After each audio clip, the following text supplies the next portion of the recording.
Hello, ladies and gentlemen, boys and girls, football fans across the nation and around the world. This is Tim May with the Tim May Show featuring Clay Hall, ladies and gentlemen. Clay Hall, say hi to the fans. Thank you for filling in the blank. Lou Holtz is at it again. We'll talk about that. Okay, we will talk about that. We'll talk about a lot of things, including we've got a little extended interview with one of our favorite people of all time, Jay Richardson, former Ohio State Buckeye of repute, former NFL football player.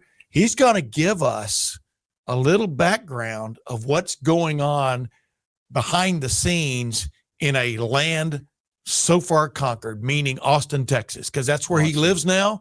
Yep. But he does comes north every weekend to do a gig with Channel 6, your old stomping grounds. I hired Jay Richardson, my friend. Yeah, so I mean, he's one of the more quality individuals we've run into covering Ohio State football. Do you agree on that? He just can express it so well. He's played in that ditch, as I call it. I like that, by the way. I kidded him that he's lived off that Chad Henne sack for about wasn't that 06? Yeah, that was the game, baby. He put him down. That was the game of games, right? No doubt. Until the next one. But did he I know I wasn't with you today on that, but did we get into the Raider thing?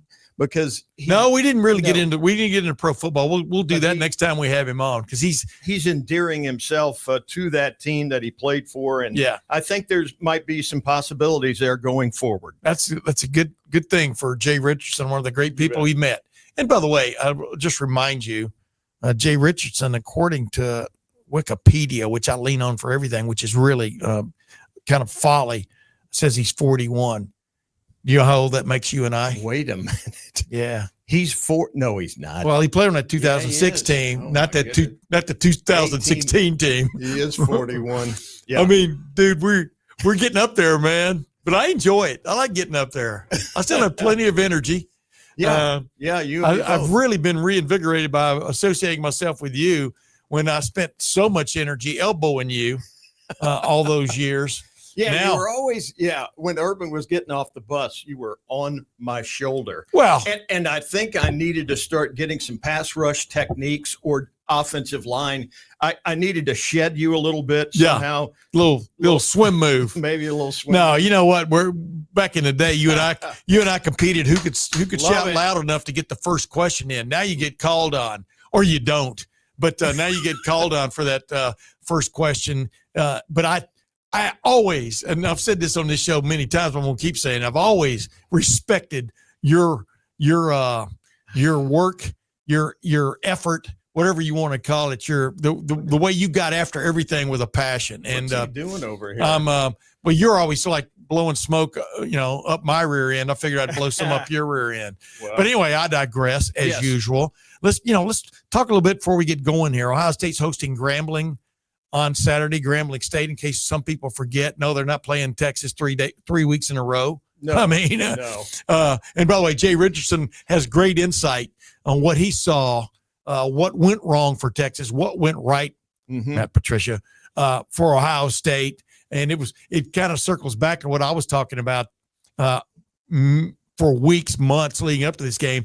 The real secret weapon for Ohio State was going to be Matt Patricia, while everybody else was pulling their hair out about how good's he going to be. Remember his stint with the Lions and all that baloney. Yeah. Dude, Ohio State had seen what Texas was bringing to them just 8 months ago offensively.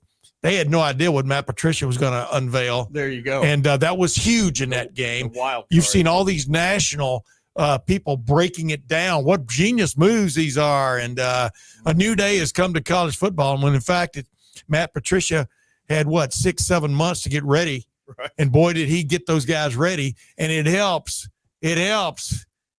when you're a lieutenant and you've got a sergeant running the show for your platoon like Caleb Downs. That helps a lot. Well, somebody said they're not going to be able to understand or comprehend or put into practice his pro concepts. Yeah. And I don't believe he dumbed it down. No. I believe he brought them up. Yeah. I was going to ask Jay, we had a little issue, but Tim got the 23-minute talk back. Do you sense that? Wait a minute. Why did I get the 23-minute talk back? Well, because don't go on some long thing. The word not. The word is can best be summed up in you're not tech savvy. Now go ahead. That's a bunch of crap. He sent me a link that was this long. Yeah. And it said, if you are in Denver, call this number. If you're in Spokane, call this number. But here's the thing, ladies and gentlemen. Anyway. Zoom came into prominence during the COVID era. And I sent you the exact same link I sent Jay Richardson, who popped on immediately. Because you know why? You didn't see what Do you know why? Me. Do you know why? Because No. Jay Richardson is tech savvy. No, that's why. I'm telling you, you need to drop this, or I'm gonna drop you. Yeah. Okay. Right over here, ladies and gentlemen. Right in the middle here, we're gonna have a ring. Right. I was gonna finish my sentence here before you wanted to put me down on the tech savvy. Is there some reason this defense is embracing Mr. Patricia over Jim Knowles? Jim Knowles is not here anymore. Knowles. He is not at Ohio State anymore. Jim Knowles had a hell of a run. Hey, they will all tell you that. There is not a defender on this team that won't give you praise about Jim Knowles. No, what props. I said, he did it. What I said all along was the nuance that Matt Patricia is going to bring, the new nuance that Matt Patricia is going to bring to this defense was going to be huge, because what he really did is he really kind of simplified things for the players in the way they go about things, but made it look totally different from what Texas was looking at on video from the last time they played back in January at Jerry World, the AT&T Stadium, which we're going to touch on in a minute, by the way, Would you say at the end of the show. But the bottom line is that's what was major different on Saturday when Ohio State beat Texas 14-7. Yeah, and I was about to say, well, he took a less talented defense and beat them. Disagree. But no, they are just as good, or we shall see down the road. But when you take out number one in week one, that's an emphatic statement that they made, and we shall see. Do you want to talk about Holtz yet, this quote? Yeah, go ahead and throw a Lou Holtz in there. He just cannot wait. Do it with a Lou Holtz kind of impersonation. I don't think that's Ohio not very good. State's a Back great it off and do it football again. team. Back off and do it again. I'm not going to do it. All right. I don't think this was done on Outkick with our former Indiana forward who guarded Michael Jordan back in the day, Dan Dockich. Quote, Holtz, I don't think Ohio State's a great football team. When you're at home and you're outgained by 100 yards, you just can't say you're great. I would not be overwhelmed by facing Ohio State. Yeah. What's the point of Number that? one, I would be very concerned going against Ohio State's defense.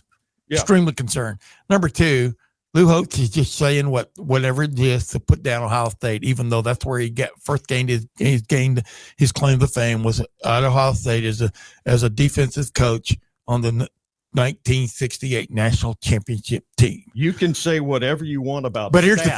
the thing. Rewrite the story, but the story is Ohio State has one in the W column and Texas doesn't. The thing is, the defense, and it wasn't just Matt Patricia, but Tim Walton and all those guys did a number on Steve Sarkisian and his starting quarterback, a mental number. They've turned them inside out. Texas finally figured out some things there, definitely in the fourth quarter, and got to a little more of the offense I expected to see them trying to run earlier in the day. The fact that they kind of eased into it, or because of a couple of, several bad throws, not just a couple, several bad throws by Arch Manning when he clearly was uncomfortable. Yeah. What he was looking, that cost them. And it also cost them the fact that they had a goal line stand against them and another one where Davis Igbinosun broke up the pass there in the corner of the end zone. Those are two possible touchdowns or two possible scoring opportunities that went awry. So they actually had more legit scoring opportunities than Ohio State did. Nobody's arguing that, but Lou, it's all about how many points do you have at the end of the day.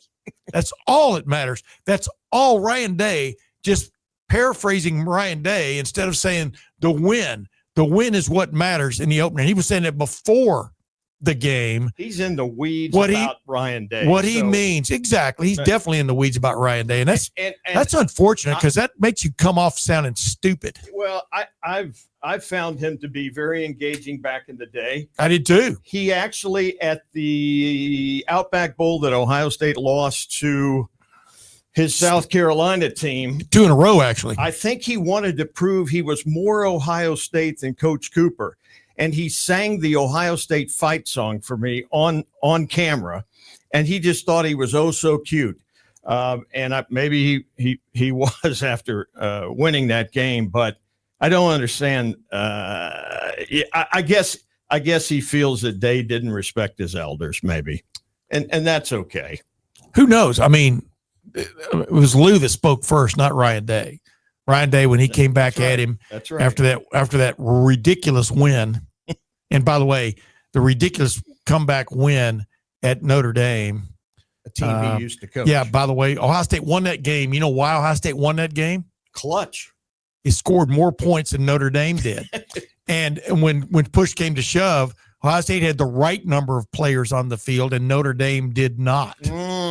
So bottom line is, I don't know how you reach down into that deep Mississippi River muck and pull out a mud ball and throw it again at the beginning of this season. Lou Holtz was a long-time college football coach. Great coach. Long time. National championship winning coach at Notre Dame. Won national championship. But he was elsewhere and did a hell of a job at Arkansas and North Carolina State before he ever got to Notre Dame. And even Minnesota for 2 years. He did a hell of a job there. He did.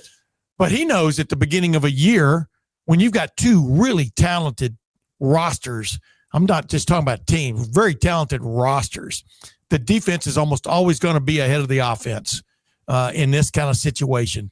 The defense can change some things up, which makes things tough for the other offense. We saw that from both teams on Saturday, this past Saturday, both Texas and Ohio State. Texas changed some things up. They took some things away. Then you couple that with both teams starting new full-time starting quarterbacks. Of course, they're going to be conservative, may not be the right term. Careful is the right term. There's a big difference. And as we heard Ryan Day say after the game, and even again this week, yeah, you felt, as you watched that game unfold, you felt a heck of a lot more confidence in how Julian Sayin was handling the moment, much less how he was playing. He was playing great, but how he was handling the moment. And in retrospect, you probably do feel like you could have, but you know what? That you save that for Grambling State. Well, and he was 13 to 20. He had 3 legit drops. I mean, so his numbers would have been a lot better. But I don't even get in. See, I don't get into the stat. The stats mean very little. The stats mean very, just like Ryan said, time of possession. Most people blow that off as like, well, that doesn't really mean anything. I remember Sam Rutigliano used to talk about time of possession and stuff when he was with the Browns, and his point was, if you don't score enough points, that doesn't matter. I mean, how long when you have the ball, what do you do with it what matters. You went really deep right there. You just relied on a reservoir of knowledge. Well, no, I like that. Sam, as I like to mispronounce it, Sam Rutigliano, but Sam Rutigliano was a hell of a pro football coach for several years there. I mean, almost got the Browns to the Super Bowl. I mean, I was covering that game. I was from here to about 30 feet away from I think it was Mike Davis who made that interception in the end zone on what to then was the coldest game in NFL history, minus 51 wind chill. You had to go down on the sidelines in Old Cleveland Municipal Stadium. What a dump of a place, which figures since it was built on a dump. And then I covered the next year when the Bengals beat the San Diego Chargers in the coldest game, minus 59 wind chill. But my point was, there's all kinds of ways to look at games after they're done and say, well, this team should have done more. Well, that's that team's fault. Texas got beat because it only scored 1 touchdown. Yeah, Coach Holtz, with all due respect, I mean, this team is on a stinking roll. 6 straight wins against top 5. I think 7 straight wins against the top 10. So calm down. That's pretty good. Calm down. That's pretty good. For a guy who many said couldn't win the big one. Yeah. Good gracious. Yeah. Let's move on. And by the way, Michigan was a 13-point underdog last year, was battling to stay 500. Yeah. When Ohio State played them. But that's a conversation for the last week of November. Oh. But let's move on because seriously, he's becoming more and more irrelevant. Yeah. Lou Holtz is with every comment he makes like that. There's not a coach. There's not another coach in America that wouldn't. I'm just trying to stay away from triple negatives here.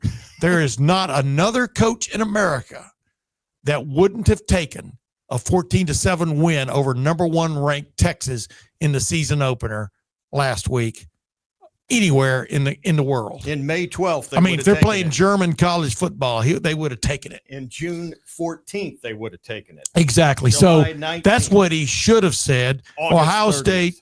Ohio State found a way to make 2 touchdowns hold up against the genius Steve Sarkisian and his Heisman Trophy headed for quarterback Arch Manning. Made him look extremely pedestrian with exception of a couple of possessions. I think I brought this up to you in one of our early podcasts about Arch's high school competition in New Orleans, and I've seen it. But that no, I'm just that's saying, not his fault. No, it's not, because he picked that school. Well, his parents. That's where his what? I think both of his uncles, all three of them, his uncles and his dad went there, right? All of them. Maybe the talent level dropped there a bit, but I think it makes a difference, a huge difference. Well, he's been out of high school for 3 years. They didn't roll him out of whatever that private school was and say, now you are the guy, Newman. They didn't roll him out of there and say, now you're the guy, without him being around for 3 years. He's been in big games for Texas.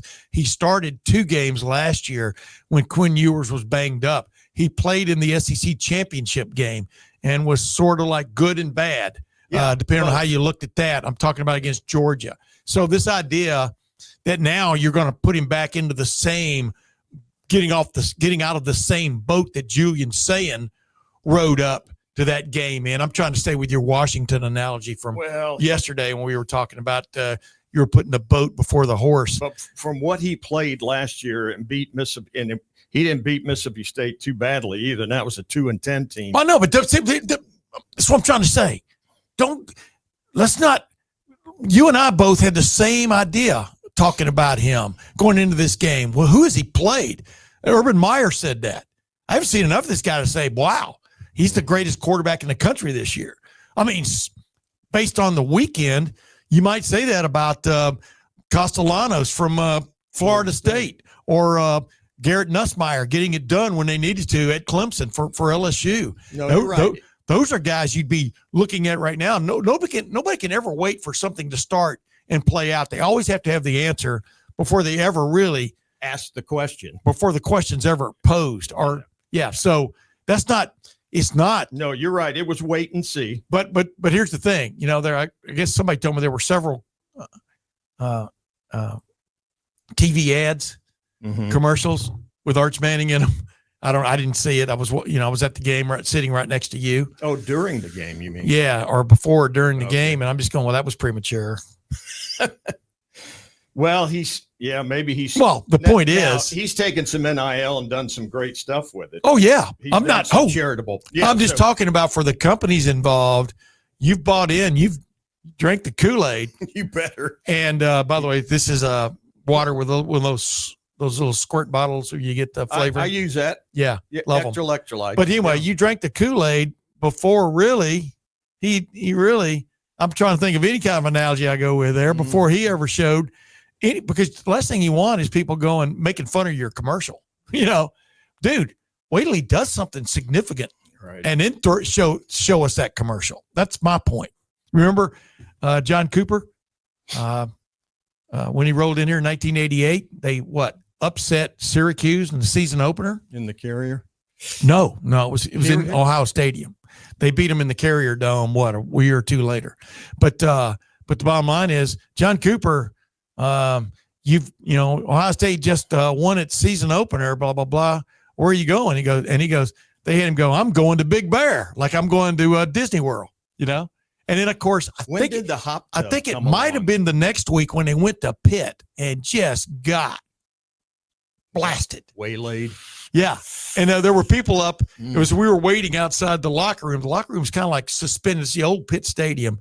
The locker room was underneath the stands in the end zone, and it was like a horseshoe shaped. It was underneath the stands in the end zone. There were these catwalks you had to walk on, and the actual interview took place at the end of one of those catwalks right outside Ohio State's locker room, visitors' locker room, and there were all these people standing up on the catwalks behind us yelling at him, "You should have gone to Kroger," and a lot of other stuff you can't repeat. You understand what I'm saying? Right. So I think he knew from that very moment he was not in Kansas anymore, or whatever you want to call it.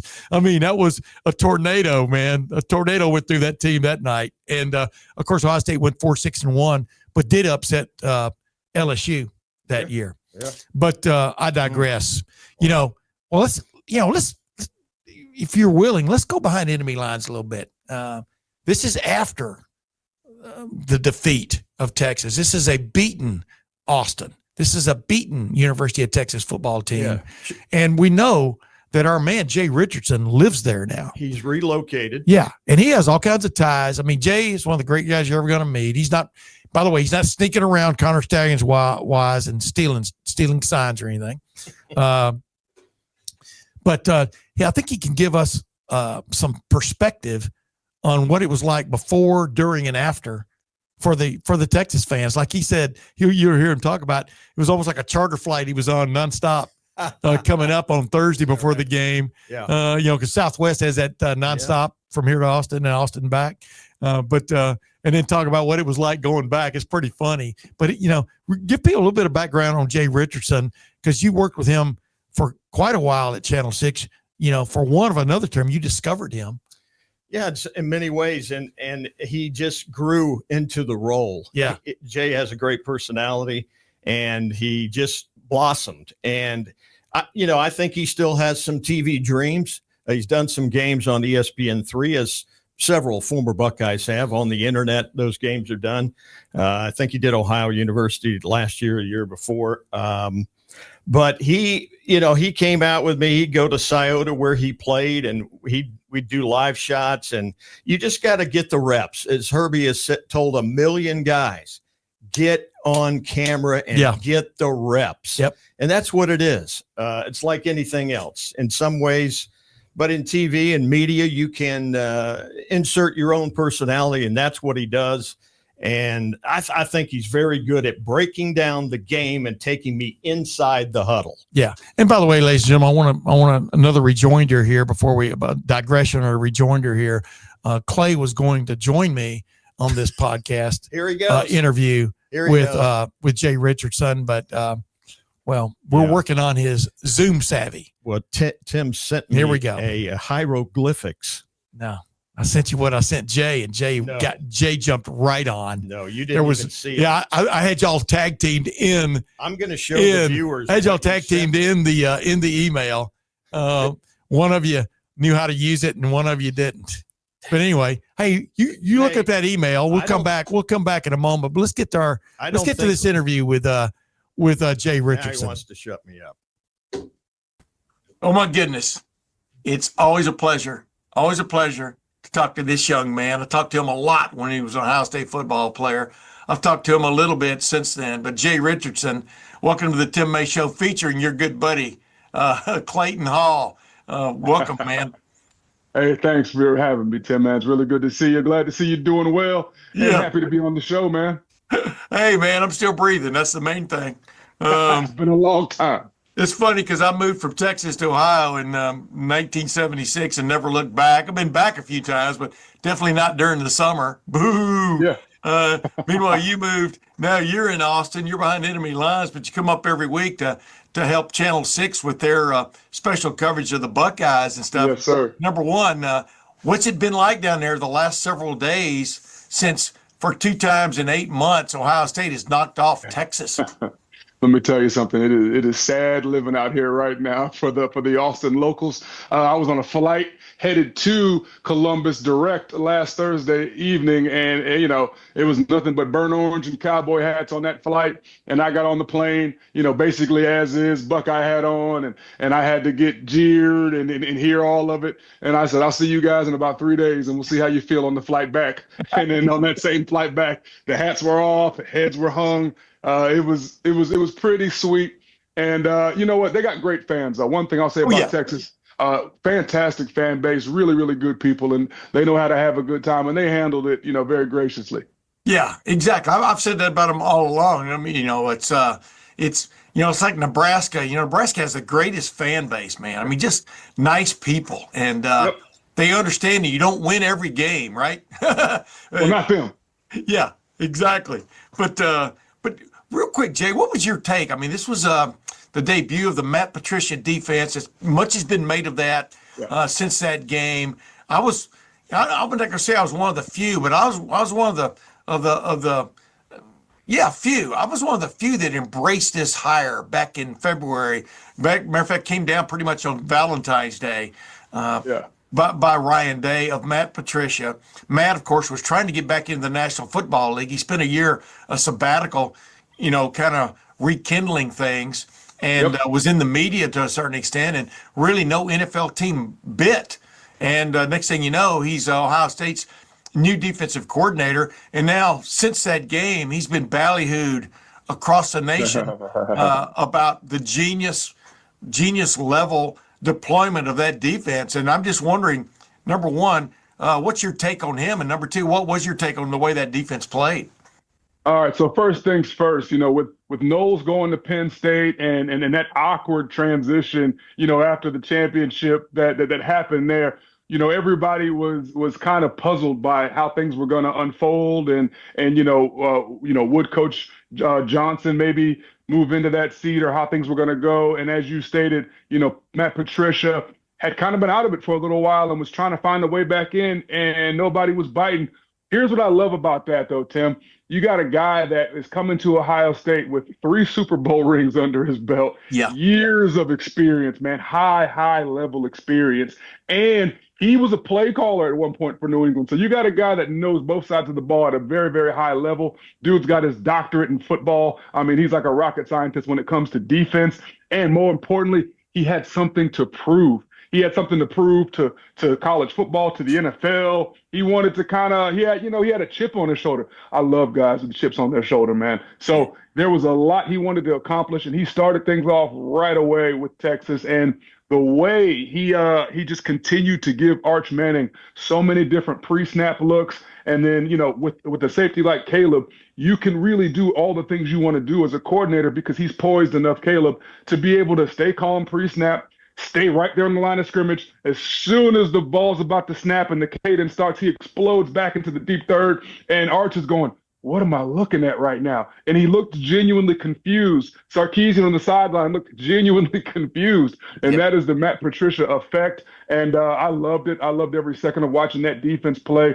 Yes, they tackled very well. And, there were some things I'd be a little bit nitpicky about. Yeah, I want to see a little bit better one-on-one pass rush from our 4 guys up front. But Arvell Reese played out of his mind. But most important thing was the defense really was the strength unit of the entire team, and specifically the Ohio State secondary is going to be the strongest unit possibly in the country. So that was cool to see. Yeah, well, it was cool to watch. I was saying this all along in preparation for that game when people were asking me about Matt Patricia this and how's he going to be, and I go, my point was I thought Matt Patricia was a real fly in the ointment, because we had seen Texas. We had seen the Texas offense under Steve Sarkisian. I mean, they weren't going to change a whole lot with a new starting quarterback, except that maybe Arch Manning might run a little. But the difference was the fact they had no idea what was coming from Matt Patricia. I thought he was always going to be the fly in the ointment in this matchup, and it proved to be. I mean, it's like they prepared for what they had seen for the most part 8 months earlier from Texas's offense, and then they put nuance on it. And I'm talking about the Ohio State defense did. And I really thought that was the difference in the game when it came to preparation and also the execution of the way it went down. Is Arch is not seeing the same thing on video. If he watched the Cotton Bowl video, he's not seeing the same things from the Ohio State defense. Just little things, but they add up to big things, right? So, one thing that Caleb Downs said in an interview leading up to this game, he was asked about Matt Patricia's defense, and he was asked about the nuances between Patricia and Jim Knowles. And Right. the first thing Caleb Downs said was, he goes, Jim Knowles is a fantastic motivator. He's got great energy and he gets you going. He goes, Matt, man, he just knows so much about football. He goes, I learned more in the first 2 or 3 weeks of Patricia being in our building, he goes, than I ever knew about football. And I think that's the high level acumen that a guy like Matt Patricia, again, with so many years of experience at the pro level, you understand football a little bit differently than possibly a college guy.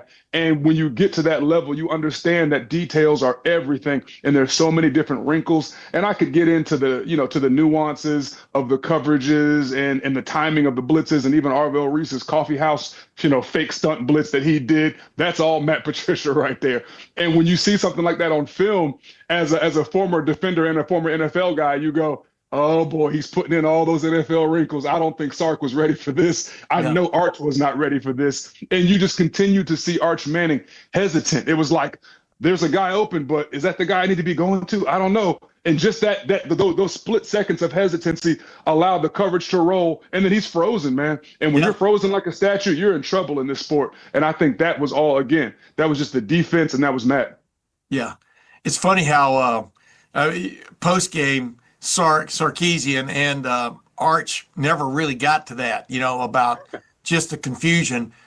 Just that, like you said, just a 1 second piece of confusion throws everything off. And for a quarterback, and like you played the game at the highest level. You were at Ohio State, you played at the high level, but then you played the highest level in the National Football League. And just that 1 second's all you need, right? I mean, it's a game of change the world. Go ahead. I'm sorry. It's a game of moments, and I think there was a moment there where Jermaine Matthews seemed like for a split second he's out of position, and Arch said to himself, I think this is where I need to let it go, and he uncorks it. And Matthews was just setting him up, baiting him. He's running the route for Wingo, and he just turns his hips, gets up underneath that ball, and snatches it out of there. And then you can see Arch's body language kind of like, damn it, I don't know what I'm seeing right now. Yeah. And I think that right there is just a great illustration of when you're a young quarterback and you're going against a veteran, proven, Super Bowl champion coordinator, man, you got to have your best day to have a chance out there. And there was no chance for Arch Manning in the Texas offense.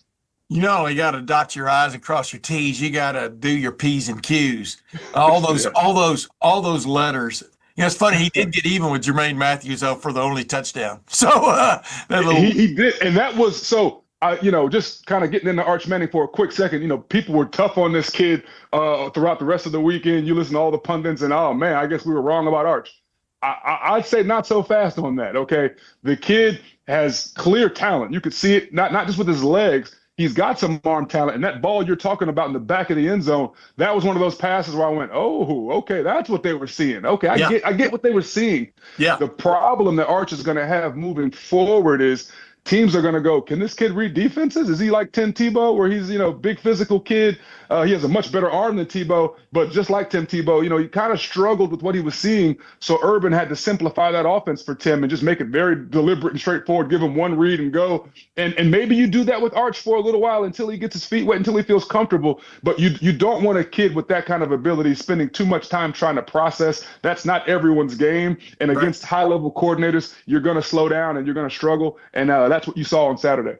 Yeah, exactly. I would think every Texas opponent now is trying to figure out. But the thing is, once you've seen it, if you're smart enough, I think the kid is smart, Arch Manning. I think he's really smart. Once you've seen something a couple of times, you should be able to adapt, adjust to it, right? I mean, I think you've got to see defense coordinators maybe adapting some of what Ohio State used, but then putting their own theme on it. So that'll be interesting to be the chat. Hey, what has been the talk the last few days in Austin from like maybe disgruntled fans or football experts other than yourself about what they thought went wrong at Ohio State? It's interesting. I spoke to Brian Jones from CBS. He's a former Longhorn, and he covers the CBS broadcast. Good buddy of mine. We had lunch and we compared notes before the game last week, and then we talked a little bit afterwards. And he just said, "Man, we were really concerned about replacing our offensive line and having some injuries and some holes there." And he goes, "But that really wasn't what killed us. The Texas faithful is a little bit let down by Steve Sarkisian. If I'm being honest, they wanted to see a little bit more of a nuanced and complex game plan, and they felt like Sark kept it a little too simple, a la what Ryan Day did with Julian Sayin. You saw some very vanilla offense, but the difference is Julian didn't force anything. He played it very, very smart and smooth, and he didn't feel like he had to go win the game because he has a fantastic supporting cast. Whereas Arch and Sark, Sark just he didn't want to put Arch in any uncomfortable spots or make him feel like he had to be the hero. But there are moments where you have to let your player's talent take over, and you got to let your best player perform. And you saw it felt like Arch, to the Texas faithful, they felt like Arch was playing kind of with his hands tied a little bit. And I also felt like Texas ran the ball pretty well in that third quarter, was starting to really gash Ohio State a little bit and get some runs going. And then they felt like they had to accelerate things, and they got away from that. So there's a lot that they're going to look at this film and go, we missed some opportunities there. And again, those critical 4th and 1 stops. Texas was only, I believe, 3 or 5 of 14 on 3rd down, so that's not good. And 1 out of 5 on 4th down. Yeah, and then 1 out of 5 on 4th down, which is that is rough. And that goal line stand was one of those brief moments in time where you could just see Sark on the sideline. They tried the Philly tush push, but they ain't got the Philly players. And when you saw that happen, you went, oh boy, this Ohio State team is legit. And you could just see Sark on the sideline like, oh my goodness. And all of Texas, was really, really concerned about that. Absolutely. That was the faux Philly tush push. Not good enough. The thing, like you just pointed out, though, I thought I was sitting next to Tony Gerdeman and Clay Hall in the press box. And I said, in the 4th quarter, I thought Texas did get to what I thought it was going to get to offensively. You know what I mean? With a little more dash and slash. I'm talking about in the passing game and stuff. And it paid off for them. They just couldn't, like you said, Texas. You didn't say this, but Texas had a chance to score 3 touchdowns in that game and scored 1. Ohio State had a chance to score 2 touchdowns in that game and did.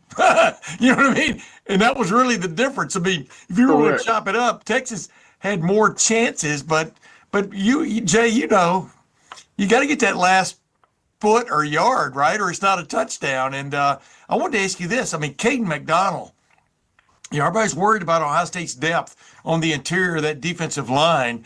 But Caden McDonald and Edric Houston, especially on that 4th down play, the sneak, boy, their 2 starters at the defensive tackle spot came up huge. And I don't mean that just physically. I mean that symbolically. But Caden McDonald, man, what's your take on him? I mean, he's just the nicest, gentle giant of a man that you can run into. So he's one of those kids that every great defense is going to have a prototypical, nose tackle that's built like him and that plays with that kind of high intensity in between the lines right there at the mesh point between the center and the football. You're going to need a monster. And if you don't have one of those on your team at those critical moments, like that 4th and 1 on the goal line, you're going to struggle as a team. Thank God Ohio State has one in Caden McDonald. And him and Edric Houston, the kid that got a little banged up as camp started off and people were concerned. And then he didn't look banged up against Texas, man. No. Both of those guys, if they can stay healthy this season and continue to produce at a high level, that is going to be massive for our secondary and for our linebackers because we've got some fantastic guys behind them. But I was very impressed. That was one of the biggest things that I was concerned about. Everyone talking about losing our edges with Jack Sawyer and Tui Maloa, and I'm thinking, man, it's those, it's Ty and Ty. How do you replace Tyleik Campbell to Tyleik Williams' production and size and athleticism because he's such a special player and he will be in the NFL. Well, enter Caden McDonald and Edric Houston. It seems like the silver bullets reloaded in the middle there. Those 2 guys I'm going to keep a close eye on because I want to see how they continue to develop on 3rd down in their pass rush because I think they have a lot of ability. But on 1st and 2nd down, if you can get those things, get those big fellas stopped from the opposing side and get into 3rd and longs, now this defense really can become special. Yeah. Last thing, do you see the makings? I mean, like you said, Julian Say, and even Ryan Day admitted after the game that, they did keep it conservative for want of another term. But as the game went on, felt like, boy, this young man can handle it. I mean, meaning Julian saying could probably have handled it a little more than what we gave him. But do you see the makings there of a fine quarterback? What's your take after watching him play a full game now? So, Julian Sayin was a huge question mark for me personally. Sure, I'd seen him in spring ball. I went by a practice or two, and it's one thing to see a kid in the comfort of the Woody Hayes and where he feels good. He's got the coaching staff literally 10 feet from him telling him what to do. I wanted to see him under the bright lights, in front of 115,000 yelling people. Is he calm? Can he compose himself? Can he get in and out of the huddle? Can he be loud and assertive with his offense, getting them in and out of the huddle and making sure everyone's lined up? Is he great with pre-snap reads? Does he understand what he's seeing from a defense? Let me tell you something. Julian Sayin checked about every box you can when it comes to management and just procedure for a young quarterback. So that I love. Second thing, he has the exact demeanor you want out of a big game quarterback. The kid did not seem rattled. He didn't look flustered. He didn't continue to look over to the sideline and do like this and go, I don't know what I'm. No. He was completely calm. He would glance over at Ryan. Cool, I got the play. He gets in there. That first fourth down, they didn't convert, and you saw JJ a little bit demonstrative about not getting the ball. He tried to go to Max Clare on the drag there. They just ran out of runway there, and Max really dropped it. And there were a couple drops by JJ too that I think any other young quarterback could get a little flustered by and go, oh crap, was that on me? Was that him? What's going on? He just looked at him and goes, come on, get back in the huddle. We're good. And he seemed calm the whole game. He didn't take one shot that he didn't need to take. He didn't throw any errant passes where you go, oh my goodness, that could have been ugly. Everything was under control. And yes, Ryan Day did say in the future, maybe I'll take the governor off of him a little bit more and kind of let him rev that engine up. But Ryan Day called a very smart game plan. He goes, no, I wanted to be priority one, win the football game. Now we can get into some sexy points later on in the season, but we're not trying to be sexy right now. We got a fantastic, by the way, Texas's defense is going to finish in the top 10. I promise you that. That is a good defense that Julian Sayin went against. I don't want anyone to watch that tape and go, oh, Ohio State's offense, they only had, 203 yards of total offense. And man, they looked, that was a great defense they were going against. That defense is going to get even better. They're going to finish in the top 8, I would say. So when you factor all those things in, I got to say, I got to give Julian, an A- on his first day out. I thought the kid played it safe as he should have, but that throw to Carnell Tate when he was finally like, let me go ahead and uncork it. Beautiful throw. He had about 3 or 4 really, really pretty throws, and 2 of those were dropped. And I'm thinking, man, if those 5 drops turn into catches, his numbers look a lot different. So you know what? I was concerned with a fantastic roster of talent and an unproven quarterback. You're not sure what you're going to get. But after watching him up close, I'm like, okay, I like this kid's demeanor. He throws a pretty ball. There's a lot you can do with him, and he understands what he's looking at when he sees things pre-snap. That's important. He's a cerebral kid. Yeah. I like to say he throws a Hollywood ball, like Troy Smith. I mean, a little snap spiral. Looks really nice. Comes from his ear. Oh, yeah. Hey, last question before I let you go, because I know you got to get down to 6th Street and hang out. Yeah, I grew up in Texas, but a long time ago. I visited. You know what's going on. But only visit in cool weather, man. I don't get down there in the summertime. Oh, good. I love the heat. When the living's like living on a frying pan. Hey, do these teams meet again in December or January? What was your immediate thought when I asked you that question? Everything hinges on Sark and Arch. If Sark can get Arch on the same page with him, and if he can allow Arch to really take the reins of this offense and open things up and utilize Wingo and some of this talent, and they don't forget about their running game, because they do have a good running game when they got things cranked up a little bit. Oh, I think Ohio State's definitely going to see Texas again. When you look at the rest of the SEC, man, Bama's in trouble. I did not like what I saw on film from Bama versus FSU. I did not like the effort. I didn't like the energy. Guys just weren't fast anymore in Alabama. So in the SEC, you're looking at, if you're Texas, you're going, man, if we can just continue to get better every week, and we can beat up on LSU when we have to, and we match up against Georgia, get that battle under control, they're going to be right where they want to be, because I don't think they have to worry too much about Bama unless a lot of things change for DeBoer and that program. But I just was not impressed with them. And I think Texas had to go and face the number 1 team in the country last Saturday. They're not going to be going against Matt Patricia and the Ohio State Buckeyes defense every week in the SEC. That was an unusual challenge to start your season off with. Yeah, it was a crazy. I've always said, Jay, I'm saying this all along. I'd much rather have seen this game October 30th instead of August 30th, if you follow my, because these And a teams are night going to game be, too. including Ohio State's going to be so much different, going to be have so much more of a what do you want to call it, a kicking it step on offense, and will be Oh yeah. ingrained in that. Patricia, and we know this, Patricia came from the NFL where you change things up every week. Now, Yes. whether you can do that with college youngsters remains to be seen. Definitely can do that with Caleb Downs. We'll see how he can go, but I mean, this is going to be, both of these teams are going to be so much better, right?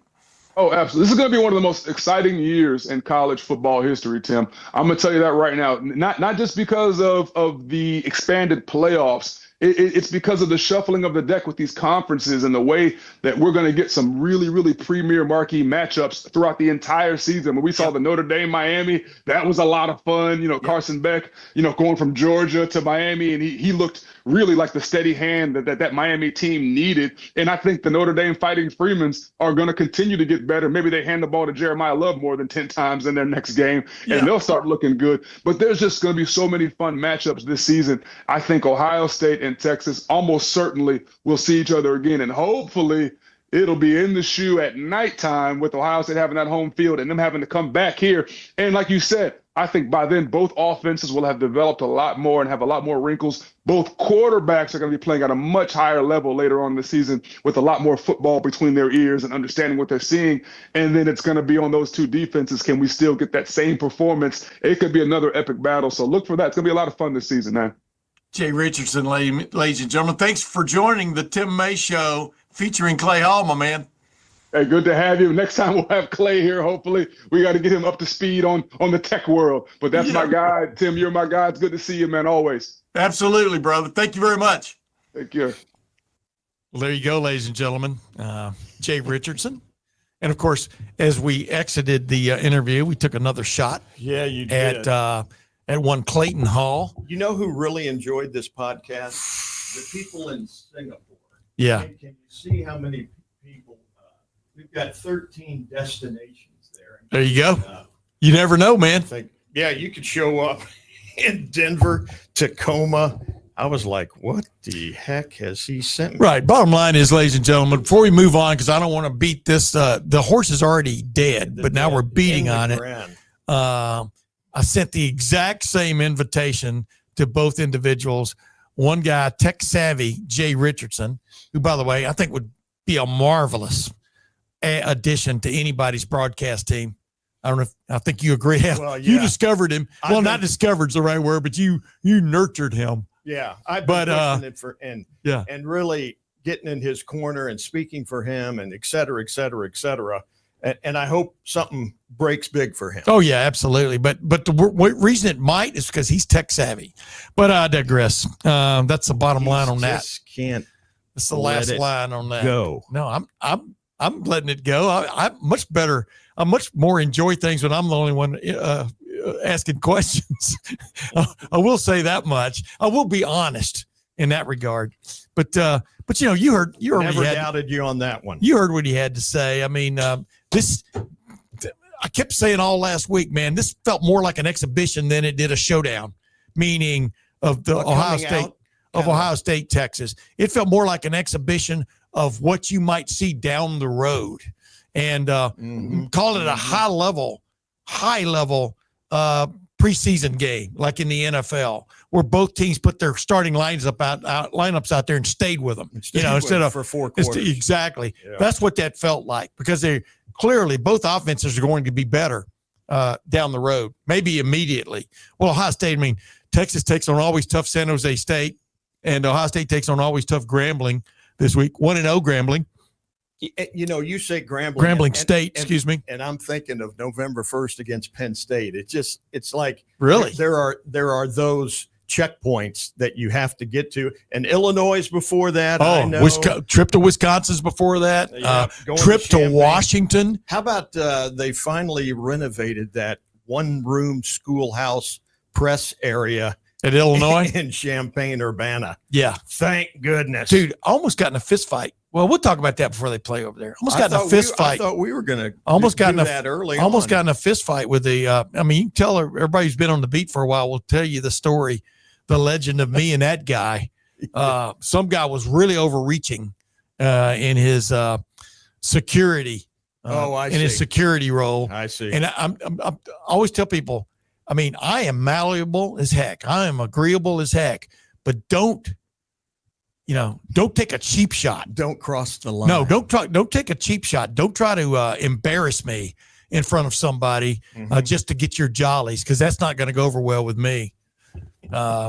Wow, man, I'm all fired up about that again. You can ask Tony Gerderman about it. He'll tell you the story. It's pretty funny. Gerd was there. It's funny. You had Gerd. He's your pulling guard. Excuse me. It's in retrospect, it's pretty funny. But I digress. Bottom line is that game's out of the way now. Texas, Ohio State, no doubt about it. Ohio State won the game, won the battle. Will Ohio State win the war at the end of the year? Truly believe, like Jay said, there's a great possibility these teams play again.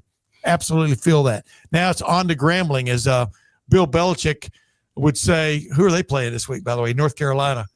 Yeah. Oh, I think Charlotte. They're playing Charlotte. Yeah. University of Charlotte. He already moved on to Charlotte. I know. I've tweeted that in the fourth quarter. We're on to Charlotte because, hey, you know what though? I thought he was pretty gracious in the post game interview situation. More than he ever said. Amen. In the Patriots podium. Hey, especially if he got beat. Yeah, no doubt about it. So and he tried. Yeah. I give him effort.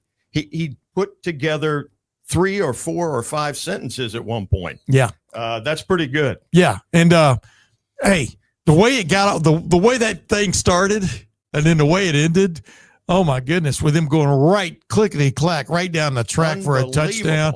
You could see the atmosphere there was electric. Yeah. I mean, I love that Carolina blue, the color. I love I've never been there, but I've been by that stadium. I've never been in it for a game. I really like that stadium, the setting and everything. You know, the Dean Dome is right down the road there.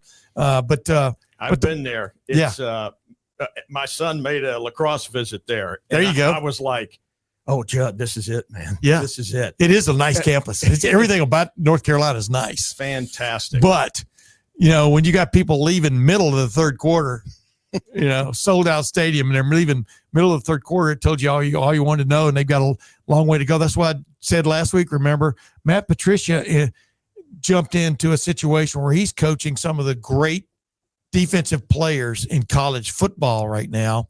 Bill Belichick did not jump into that situation. And one of the guys who could have helped him was playing for Ohio State on Saturday, Bo Atkinson. Do you even know when you get, 70 total new players that Carolina, and they didn't even have a roster for the talent, right? The media, right? For the announcers, the name tag. Blank. The sheet was blank. You got to figure people were wearing name tags forever, right? And but then there probably still will be. There may be some of those guys who jumped automatically right back into the portal. Yeah. But I digress. The bottom line is Ohio State versus Grambling, first meeting ever. We're going to talk about the game a little more, the matchup a little more in depth on Friday in our Friday edition. We do these 3 days a week, Monday, Wednesday, and Friday, come out usually in the evening. And then you can listen to them all day the next day, especially this week with the game being a 3:30 kickoff. Well, every time Grambling would come to Jackson, Mississippi to play Jackson State, it was like Eddie Robinson had a luncheon and a talk. And it made it just was huge. So many wins, so many great players he put in the NFL. And it just goes back to that association I had with the HBCUs and their appreciation for coverage. And, to Steve McNair, when he died, I had gotten fairly close to him. Murdered. I called Eddie George, I remember, and he was just beside himself.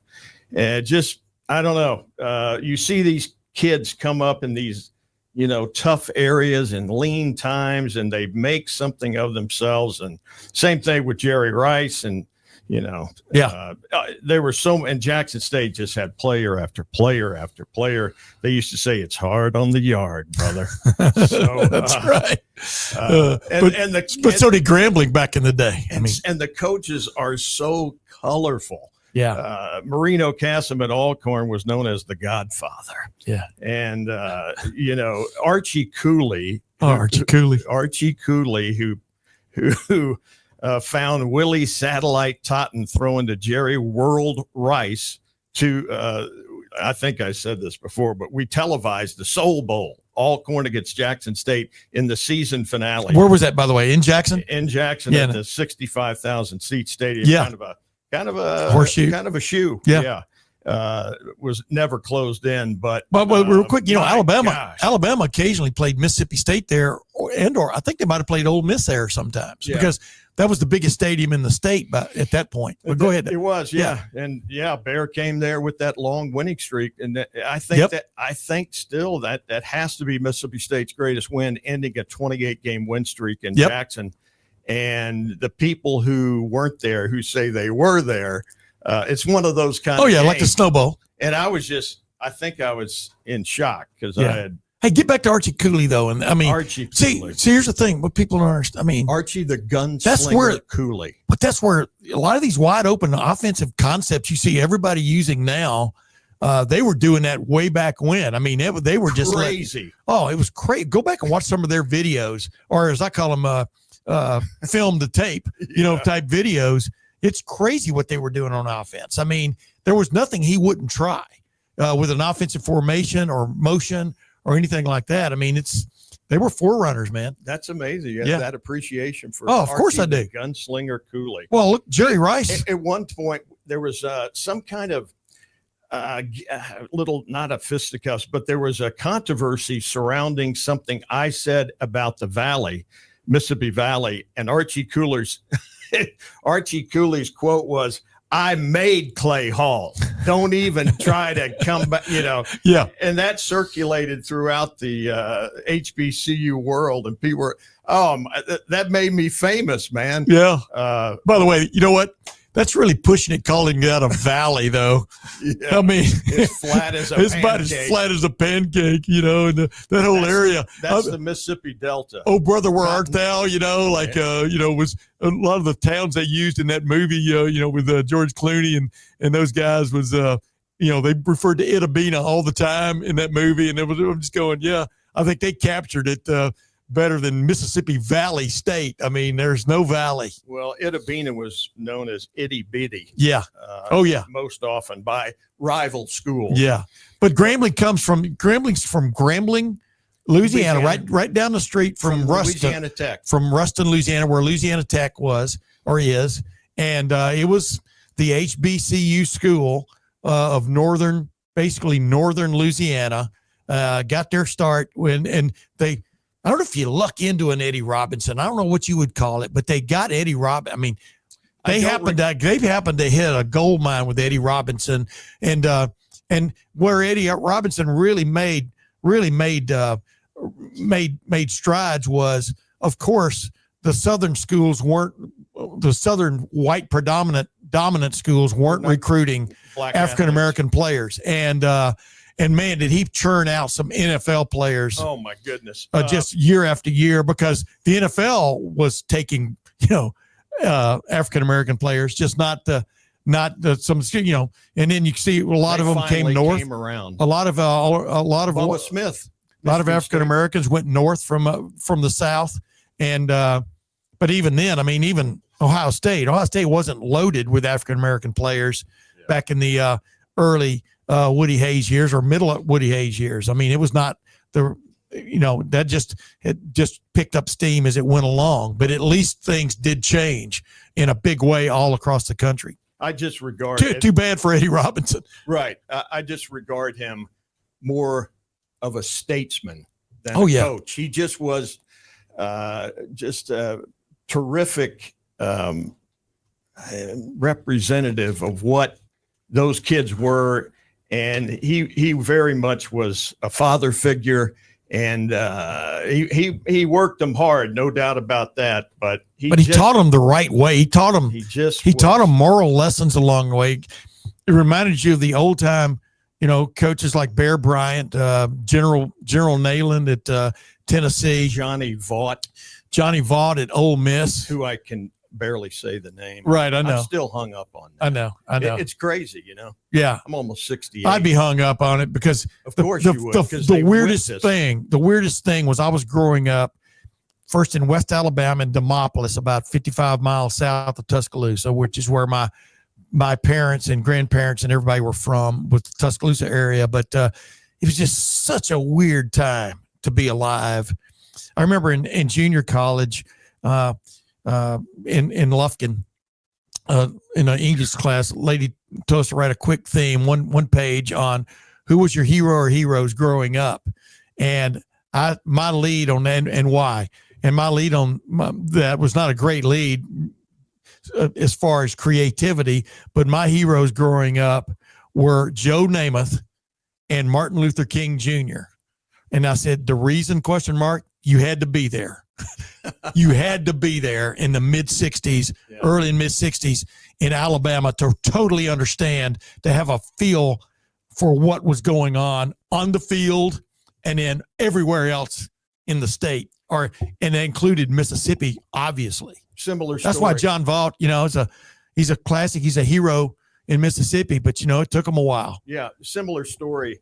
As I was hired in Jackson, Mississippi at an NBC affiliate in 1983, WLBT, and there was a time when Mississippi was finally trying to make it right, and they were bringing these civil rights violators and murderers, etc. They were taking them to court. Yeah. And it was such an incredibly vibrant time because so many of these network people, including Tom Brokaw, were coming to Jackson. There were trials, and Byron D. Beckwith and Medgar Evers, etc. Yeah. And you would just be walking down the hall, and here would come somebody, and it felt like, because I was born there, Tim, but I never lived in the state for any appreciable time. Gotcha. And so to go back there and to see that, and I would try to tell people and relatives and people in the Midwest, they're trying because Mississippi has such a horrible name. Oh yeah. And that's why I thought so much of the man I work for, Michael Rubenstein, because he left TV and built a Mississippi Hall of Fame museum, because he said Mississippi is not last in this category, not with Archie and Walter Steve Payton and Brett Favre and Steve McNair. Many. Yeah. And he just had such an endearing love for the state, despite its very, very trying history. Yeah, absolutely. I mean, boy, we could go on and on. I mean, that was great. But eventually an uprising, or whatever you want to call it, a reckoning, has to have a fulcrum. And the fulcrum really got everybody's attention immediately was the Emmett Till situation. Sure. And then after that, the folks who were murdered, the Mississippi Burning movie, the folks who were murdered in that regard. And it's crazy. It had to come down to that. It makes me feel sick, nauseous thinking about the way things were. But you remember Billy Hill? Maybe you don't remember him. He was a he predated me, but long-time trainer. I've heard so much about him. Long-time trainer with the football program, especially. And he and I used to have talks all the time, because back then you could hang out at the Woody. Well, it was before the Woody Hayes, and then it became the Woody Hayes Athletic Center. But we had the longest talks, man. And he was from Memphis originally, and and he talked about you grew up there just like I grew up there, and in the South, deep South, and you saw things and you knew things weren't right, but it was kind of the way it was. Yeah. The white water fountains and the colored water fountains, and the white restrooms and the colored restrooms, and the back front door to go into a restaurant and the back colored entrance on the back. And the point is, you saw it, and it never felt, as a little kid, it never felt right. Even for me, I'm not trying to hold myself up. I'm just telling you the way it felt. And then my mom and dad also were always, as much as they could, they would tell us not to laugh at jokes and things like that, because this is not right. It's going to get fixed one of these days. And it got fixed. Whether it's totally fixed, I think anytime people look different from one another, there are always going to be things that happen in your life, good or bad. But the bottom line is, at least we saw progress, and to be in the middle of that while it's happening when you're a little kid, and you can see what's happening. You can see what's right or wrong. The Freedom Riders, we lived right off US Highway 80 in Demopolis, Alabama, right, like one house down or one lot down from us. So actually a doctor's clinic. And And the Freedom Riders went right by us on US 80, headed to Selma and Montgomery back in the 60s. Yeah. And we went out there and waved at them, in their Greyhound buses and stuff. It was almost like a parade, but there was serious stuff going on, right? Yeah. And we moved away in the summer of '65 to East Texas. But I could tell a lot of other stories, Tim, I can remember, which I'm not going to get into now because we're taking up too much time. But it was a crazy time. Is the best way to put it. I just recall asking my Granny Hall about things, and I would be 5, 6, 7, 8. I don't know. My parents might leave us for a summer or a couple weeks, and I would ask about things. And at one point, she just got so she didn't have an answer. Yeah, she just didn't have an answer, and it was just, yeah. That's life. Yeah. It was just like, all right, what do y'all want for lunch? Yeah. But here's the thing. Even back then, sports were kind of pulling people together. No doubt about it. Because I don't know. Everything. In Demopolis, for example, on Friday night, Demopolis High School, the white high school, played football there was one football stadium in town. Right. And Demopolis High School played football on Friday night, and there would be all these African Americans standing behind the fences and stuff. It was kind of like in a lowered bowl a little bit, standing around the fences, watching. On the outside, looking in. On Saturday night, flip it. U.S. Jones High School would play their home games, like 5 times a year, right? 10 games, 5 home games. And it would be us, white people on the outside looking in. Wanting to see. Because we wanted to watch football. Right. I mean, and it didn't matter. Yeah. Wow. Color didn't matter. No. You wanted to see the game. But anyway, maybe we'll get in a little bit more of that as this show goes on. But I just, I remember it was so much for my upbringing as much as anything else, right? Watching Bear Bryant and knowing things weren't quite right. And, but then you still cheered for Alabama because what the heck, that was the only thing, almost the only thing you had to cheer for in Alabama in the early and mid 60s was Alabama football and a little bit of Auburn. But I digress. Hey, you know what? We've wasted enough time here. Real quick, the NFL season is starting on Thursday as we record this, a day after we record this. And I know, Dak Prescott and the Dallas Cowboys are taking on the world champion Philadelphia Eagles. Yes. For the first of 2 regular season games. Boy, I always like to have that shot right out of the chute. Oh my God. And by the way, speaking of Dak Prescott, you kind of brought this forward. Here's a little picture. Maybe you can explain to people what this picture's all about. That's Dak, a young Dak on the left with my youngest son, Eli. And Dak was a guy who was a 3-star at best coming out of Houghton, Louisiana, recruited by Dan Mullen. And Mullen was a developer, and he knew he had something there. Yeah. And he made him into something. And I'll never forget, as he began to progress and do this and that, LSU finally offered him, and to his undying, I just love, he's credit? Like, no, credit, whatever. No, these people, they love me way back when.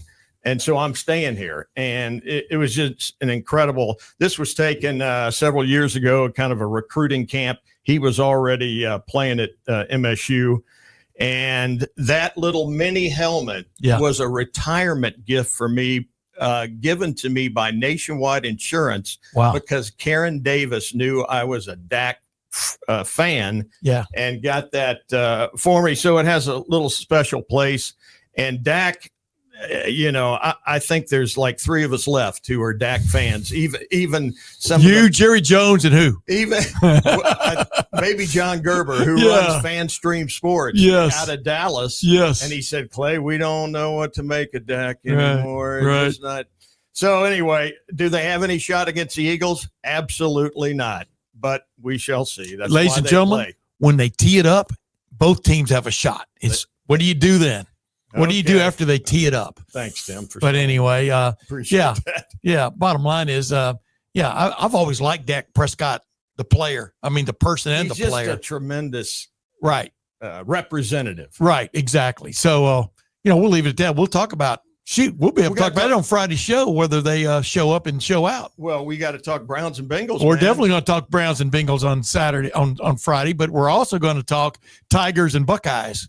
Grambling State coming to Ohio Stadium, the first meeting ever between Ohio State, now the number one team in the country, and Grambling, an FCS school that probably should not have been scheduled, but has been scheduled and is going to get a big check for it. That keeps their athletic department bingo alive, floating. Yeah. Is it fair to the players though? Yeah. I always ask that question. Right. Everybody talks about Ohio State and Alabama and Georgia and Texas and everybody needing a warm up before they play the big game. But what do the players on the warm up team think about that? You know what I mean? Wait, we're getting a warm up by playing Ohio State. Of course, Grambling beat Langston this past weekend, so this they're game coming is in sandwiched between Langston and Kentucky State. This Can is you imagine what they're thinking? This is a battle of unbeatens on Saturday There you go. in the Ohio Stadium. And ladies and gentlemen, for my friend, my featuring Clay Hall friend, We're not fighting. yeah, we're not fighting. No, we're not. I didn't come in fighting. I was just pointing out facts. But with no further ado, I'm Tim May. And I'm Clay Hall. And this has been the Tim May Show featuring Clay Hall, and we will see you again